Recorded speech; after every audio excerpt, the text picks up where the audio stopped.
Olá, primeiro ano, vamos então para a fase 2 do vídeo. Na fase 2, a gente vai começar pelos ribossomos. Os ribossomos, gente, eles têm função de síntese de proteína, ou seja, eles vão produzir a proteína dentro da célula. Os ribossomos, eles vão ocorrer tanto nas células eucarionte quanto nas procariontes. Relembrando, né, eucariontes são as células que possuem núcleo e procarionte as células que não têm núcleo delimitado pela carioteca. Existe uma diferença entre os ribossomos nessas duas células, tá? Que vocês têm que prestar bastante atenção. Os ribossomos na eucarionte, eles têm dois tipos. Tem os ribossomos que ficam soltos no citoplasma e os que ficam no retículo endoplasmático granuloso, que a gente vai falar mais para frente aqui. Na célula procarionte, eles ficam soltos no citoplasma. Então, qual é a diferença de ribossomo no citoplasma e ribossomo no retículo endoplasmático granuloso? A diferença é a seguinte, que no citoplasma, toda a proteína que ele produzir vai ficar dentro da célula, tá? Então, o citoplasma vai ficar dentro. E no retículo endoplasmático, vai ser exportado para fora, lançado para fora da célula. A gente vai pegar como exemplo a insulina. Todo mundo conhece. Então, falando sobre a produção, só que agora eu não vou falar de receita de bolo para não confundir o pessoal, né? Que o último trabalho foi um desastre essa parte. Vamos tentar entender como é produzida uma proteína dentro da célula através do ribossomo. Aqui eu tenho o meu núcleo, dentro do núcleo eu tenho o DNA. No DNA está a receita de como fazer uma proteína. Só que o DNA, como a gente já viu, ele nunca pode sair de dentro do núcleo. E o ribossomo fica fora do núcleo. Então, eles não têm como se comunicar. Só que aí, eles vão ter o RNA mensageiro, que já tem esse nome, né, de mensageiro, porque ele vai lá, pega a receita e traz para o ribossomo produzir a proteína. Então, o RNA mensageiro vai lá, copia, traz para o ribossomo. Se o ribossomo estiver no citoplasma, ele vai produzir a proteína para ficar dentro da célula. Se o ribossomo estiver no retículo endoplasmático granuloso, que esse rosinha aqui eu tentei desenhar o meu retículo endoplasmático granuloso, ele vai produzir proteínas que vão ser depois, né, lançadas para fora da célula. Como ocorre a produção da proteína? O RNA traz a receita, o ribossomo lê essa receita. Nessa receita está escrito a quantidade de aminoácidos e os tipos de aminoácidos. Então, a junção de vários aminoácidos, cada bolinha dessa simboliza um, vai formar uma proteína. Então, o ribossomo precisa da receita para saber quantos aminoácidos ele vai utilizar e também quais os tipos de aminoácidos, tá? Não esqueçam que proteína é formada por vários aminoácidos, ok? Depois a gente viu o retículo endoplasmático. O retículo endoplasmático, ele vai ocorrer só nas eucariontes e retículo quer dizer rede de canalículos, que ficam dentro, por isso endoplasmático, dentro do nosso citoplasma, dentro da célula. Existem dois tipos de retículo. A gente tem o REG, que é o retículo endoplasmático granuloso, ou pode ser chamado também de rugoso, e tem o retículo endoplasmático liso, tá? Que pode ser chamado também de não granuloso.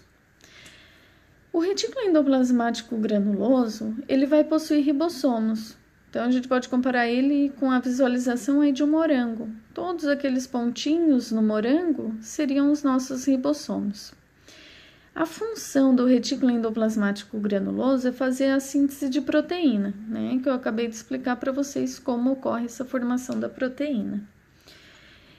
E, como eu já disse, se o ribossomo está no retículo endoplasmático granuloso, ele vai fazer a exportação, é para ir para fora da célula.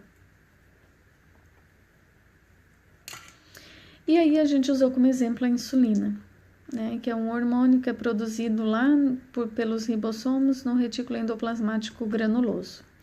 Depois a gente viu o retículo endoplasmático liso, que eles não vão ter ribossomos, por isso que são chamados de liso. A gente encontra também a nomenclatura não granuloso.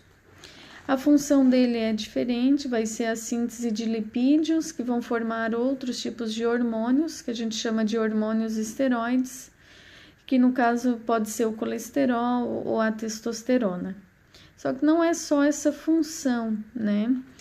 O retículo endoplasmático liso, ele também tem função de desintoxicação. Então, se a gente pegar as células lá do nosso fígado, elas vão ter células, né, que se chamam de hepatócitos, que são células que vão trabalhar na desintoxicação do nosso organismo.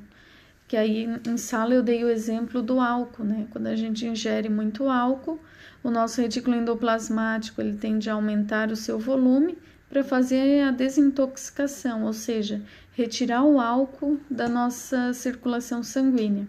E aí falamos também que é por isso que aumenta a vontade de urinar, né? De ir no banheiro. E a última função é o armazenamento de substâncias. Isso vai ocorrer nas células vegetais, lá numa organela que a gente vai estudar ainda, que é o vacúolo. E aí no vacúolo a célula vai armazenar água, amido, substâncias que vão, no caso, manter essa célula viva em situações de que ela pode não ter água disponível. Depois, outra organela que a gente estudou foi o complexo golgiense, ou complexo de Golgi. O complexo de Golgi ele vai ocorrer nas células eucariontes também, aquelas células que possuem núcleo, e ele possui 4 funções. A primeira função é armazenamento e secreção de substâncias. Então, a célula pode produzir, vamos supor, o ribossomo produz várias proteínas dentro da célula e vai armazenar aonde? Lá no nosso complexo de Golgi. Tá? E depois ela pode secretar essas proteínas conforme a célula vai precisando. Também é importante o complexo de Golgi para a síntese de polissacarídeos, que aí também vai ser lá nas células vegetais em plantas. E também vai atuar na formação do acrossomo. O acrossomo, né, é a cabeça do espermatozoide. E aí, como eu expliquei em aula, ela tem a função ela tem enzimas digestivas que vão abrir o óvulo e assim o espermatozoide consegue penetrar dentro do óvulo. Então, ela é muito importante também em questões de fertilidade, né? Se a gente não tem a formação do acrossomo, são espermatozoides com defeitos e aí pode gerar aí doenças até como a varicocele, que é quando o homem tem problema na produção dos espermatozoides. E por último, a formação dos lisossomos. Lisossomos a gente vai ver agora, que são organelas das células eucariontes, que têm a função de digestão. E então não esqueçam que os lisossomos são produzidos no complexo golgiense, ou complexo de Golgi. E último ponto sobre o complexo de Golgi é que ele possui 2 fases, a fase cis e a fase trans. Cis é a que vai estar recebendo. Então, vamos dar um exemplo.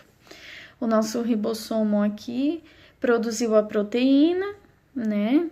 E essa proteína ele vai armazenar lá no complexo de Golgi. Então, quem vai receber é a nossa fase cis. Agora, a fase trans é por onde vai sair. Então, podemos dar o exemplo da formação dos lisossomos. O complexo de Golgi formou os lisossomos e agora eles vão sair para atuar na digestão intracelular. E aí, no caso, sai pela fase trans. Cis entra, trans sai. Os lisossomos, já falei, né, são de células eucariontes, têm a função de quebrar macromoléculas, que nada mais quer dizer que digestão intracelular, óbvio, né? Se o lisossomo está dentro da célula, vai ser intra, de dentro da célula. Os lisossomos, eles podem possuir mais de 50 tipos de enzimas. Não quer dizer que no mesmo lisossomo eu tenho as 50, mas existem vários tipos de lisossomos dentro da célula e aí cada um pode ter aí tipos diferentes de enzimas.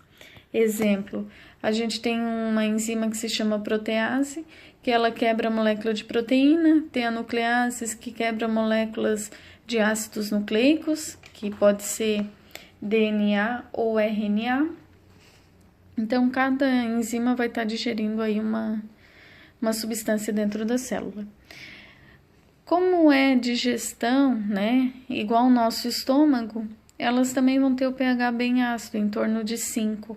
Para quê? Para estar quebrando as macromoléculas em pedaços cada vez menores, para que a célula possa depois aproveitar isso através até da produção de proteína. O lisossomo ele pode quebrar partículas maiores para fornecer esses aminoácidos que o ribossomo utiliza para fabricar proteína. Legal, né? Tudo está trabalhando para o mesmo ponto, para o mesmo objetivo. Existem 3 tipos de atuações do nosso lisossomo. Existe a heterofagia, a autofagia e a apoptose. Heterofagia é quando a célula vai digerir algo que veio de fora, tá? Deixa eu botar uma palavra fora aqui para vocês não esquecerem. Então, vamos supor, entrou uma bactéria ou entrou uma glicose dentro da célula, quem vai estar digerindo vai ser um processo chamado de heterofagia. A heterofagia tem 2 tipos, pode ser a pinocitose e a fagocitose.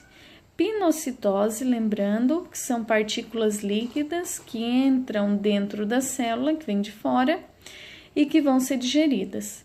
Fagocitose são partículas sólidas, que entram dentro da célula e também vão ser digeridas. Pinossomo e fagossomo nada mais é do que o lisossomo ativo secundário. Ele recebe nome. Dependendo do que ele digere, o que ele trabalha, ele vai receber um nome. Então, tem lisossomo ativo secundário do tipo pinossomo, que é aquele lisossomo que vai degradar moléculas que vêm de fora e que são líquidas, mas não esqueçam que não é água, tá? Tem o lisossomo ativo secundário fagossomo, que são aqueles lisossomos que vão digerir partículas que vêm de fora e são sólidas, que pode ser, exemplo, bactérias. E tem ainda o lisossomo ativo secundário do tipo autofagossomo. Mas o que é autofagia? Autofagia nada mais é do que quando o lisossomo ele vai autodigerir algo que está dentro da célula, por isso que se chama auto. Então, vamos supor que temos uma organela danificada. Vamos pegar o ribossomo aqui. Eu tenho o ribossomo que não está mais produzindo proteínas, está só ocupando espaço dentro da célula. Então, o lisossomo ele vai digerir essa organela que está danificada, através de quem? Do lisossomo ativo secundário, que é chamado de autofagossomo.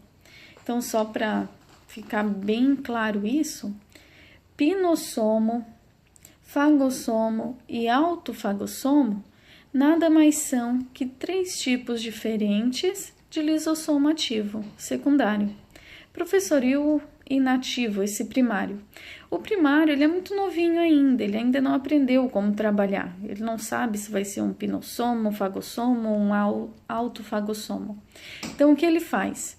Ele vai se juntar com o lisossomo ativo secundário, como se ele aprendesse a trabalhar, e aí depois esse primário se torna um secundário de algum desses 3 tipos, e aí depois ele realiza as funções dependendo do que ele se especializou. Os primários geralmente são o quê? Se lembram que eu falei que no complexo de Golgi há a formação do lisossomo? Então, formam os lisossomos primários. Aí os primários ficam lá na célula, que depois vão se juntar com os secundários, e aí quando se juntar com os secundários, eles vão se tornar o quê? Um pinossomo, um fagossomo ou um autofagossomo. Qual a diferença deles? É o que eles vão estar digerindo dentro da célula. E o último ponto, para acabar, é a apoptose. A apoptose é chamada também de suicídio celular, porque a célula ela morre, né? E no caso da apoptose, não tem esse processo de exocitose, que eu esqueci de falar, né? que assim, o que a célula não absorve através dessa digestão, desses 3 tipos, ela elimina para fora da célula através do processo de exostose, exofora, citose célula. Então, lança fora da célula. A morte celular, a célula morreu. Então, tudo vai estar fora da célula. A apoptose, a gente estudou os exemplos aí dessa membrana que a gente tem entre os dedos, que a gente perde na fase embrionária. Também vimos o exemplo do girino, né, que perde a sua cauda. Então, e tinha outros exemplos aí, o tamanho do útero, da mama, que a gente estudou também. Então é isso, gente. Espero não ter falado demais. O professor tem essa mania. Tchau!